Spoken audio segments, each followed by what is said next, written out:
The doctrine of a literal hell is something that not only serves to differentiate Judaism from many of the later Abrahamic faiths, but also stands as perhaps the most effective means of discouraging apostasy among the faithful, especially small children.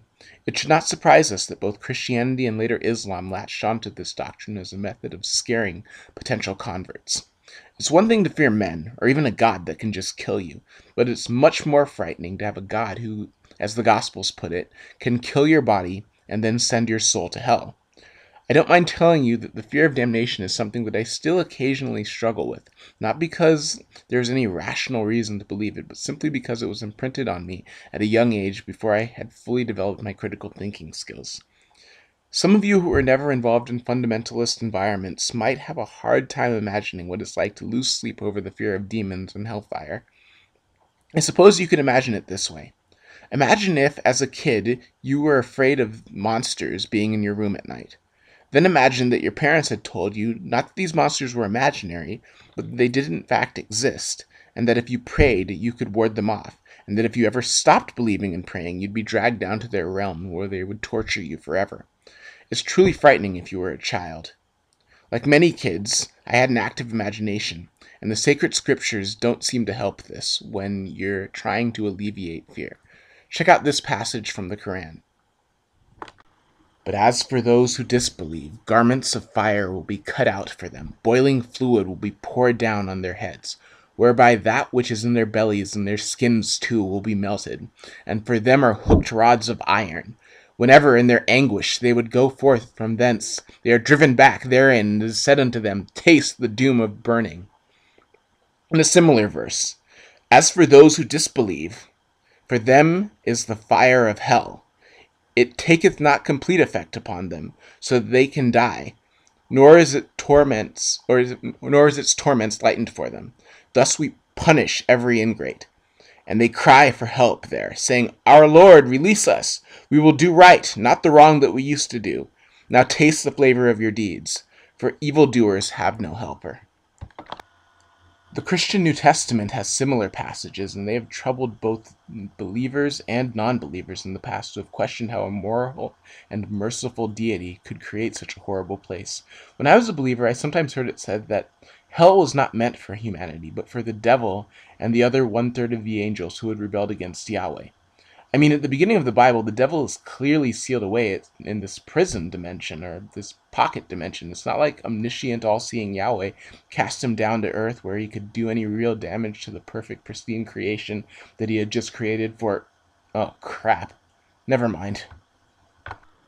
In any case, this hell meant for the demons argument satisfied me for a while, but eventually I began to think about it and realized that this still paints a picture of a God who has a realm where he tortures feeling sentient beings for finite crimes.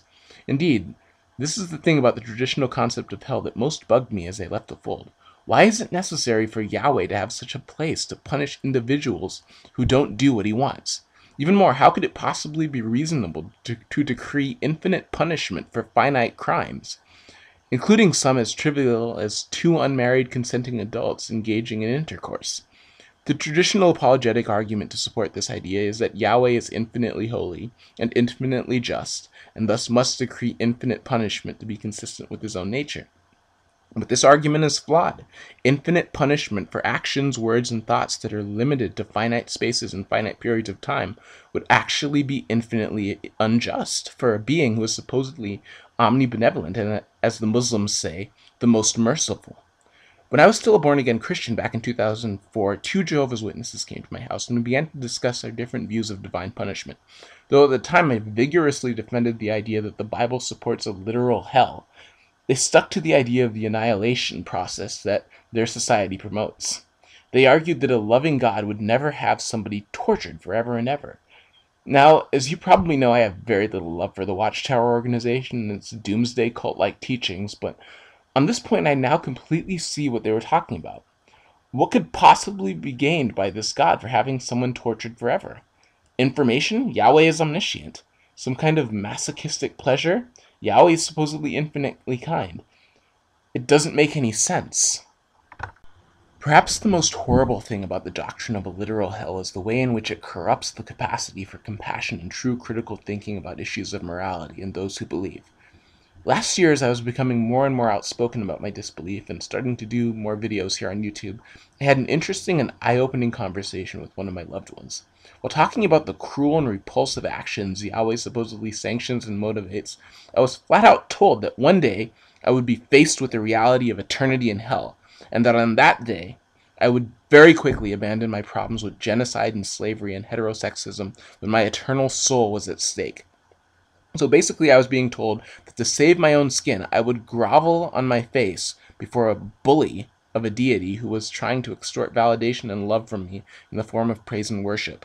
I would put aside all of my qualms with all of the things that I find so objectionable in the Old Testament because I would need to save my own skin.